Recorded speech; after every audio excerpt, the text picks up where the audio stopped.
So far we've talked about the torque of one force. Right? What happens when you have more forces acting on an object?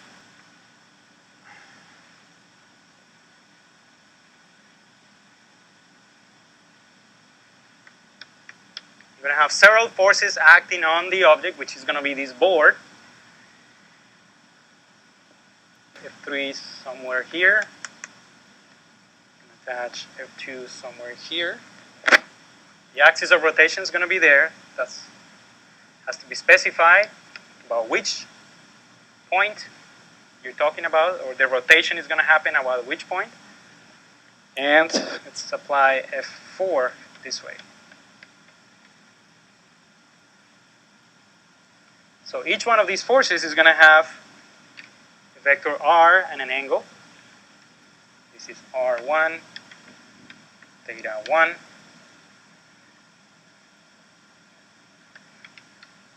R2, theta 2. This is R3, theta 3. And R4, theta 4. Okay? And the axis of rotation is here. So what do you do when you have a case like that? Several forces, and this will be typical. The exception would be when you have a problem with only one force. When you have an object and you apply a force here and another force here and maybe another force here and so on, what is the net torque? As we're going to see, and as you already know because you read the chapter, the torque is going to be related to the angular acceleration of the object.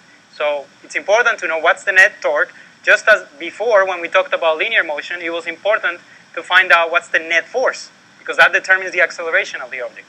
So the net torque, we're going to have to define that.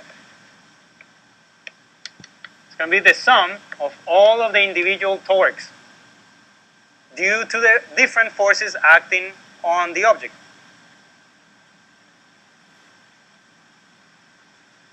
So the net torque is, the prescription is you add all of the torques, but you're going to have to be careful with the signs.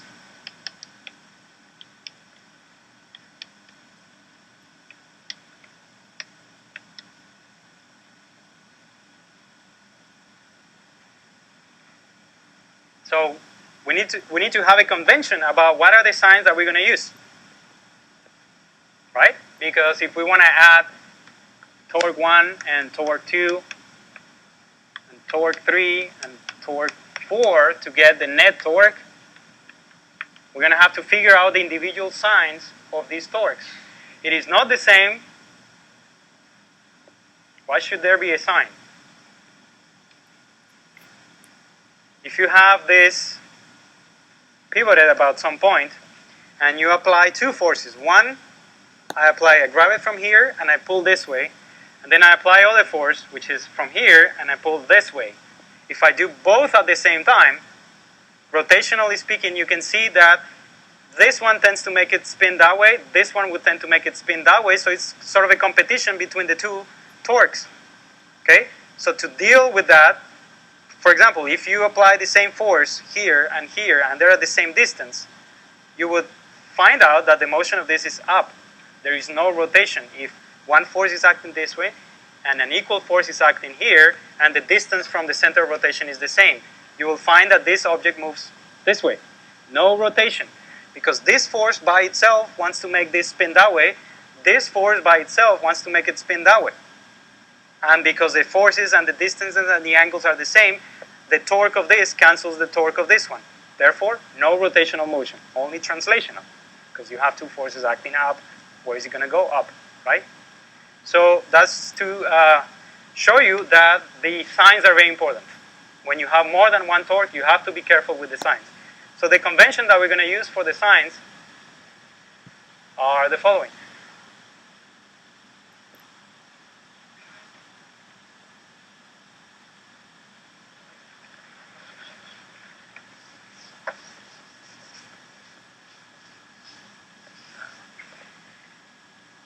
This is, it's a definition. We're just going to use this convention.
If the rotation caused by the force is counterclockwise.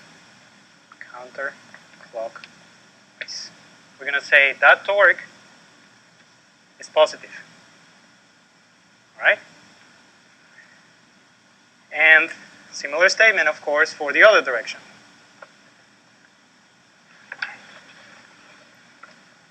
We're going to write the whole thing.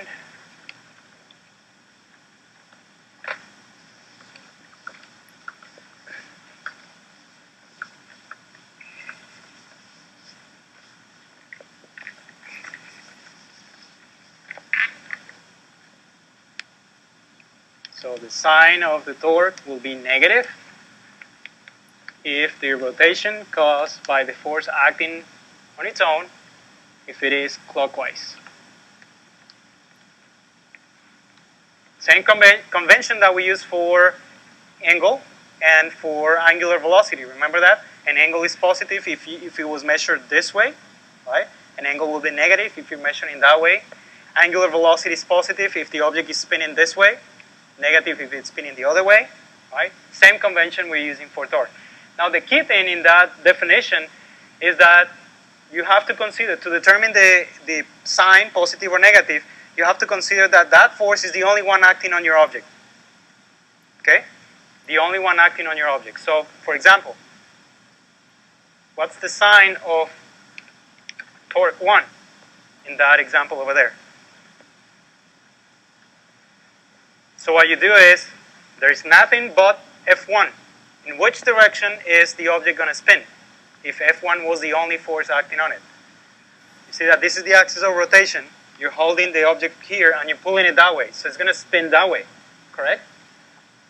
What direction is that? Counterclockwise or clockwise?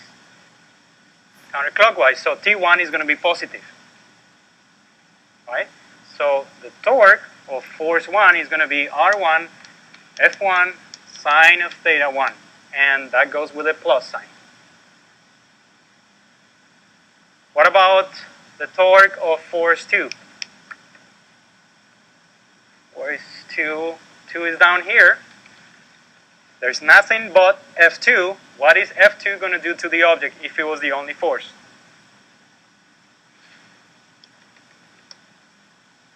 It's going to make it go that way, right? So if it goes that way, that is counterclockwise direction, and that is positive.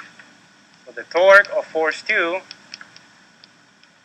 you'll use the definition of torque, and you will stick a plus sign in front. Okay? The torque of force 3. By itself, neglecting all this, you pull this way, the object is going to spin that way. That is the clockwise direction. It would move as the hand of a clock.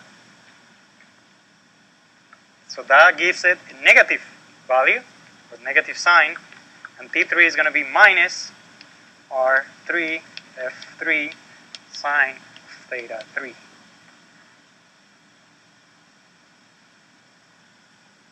Finally, the torque of force 4 is which way? Clockwise, so it's negative, right? Negative. So it's going to be equal to minus R4 F4 sine of theta 4.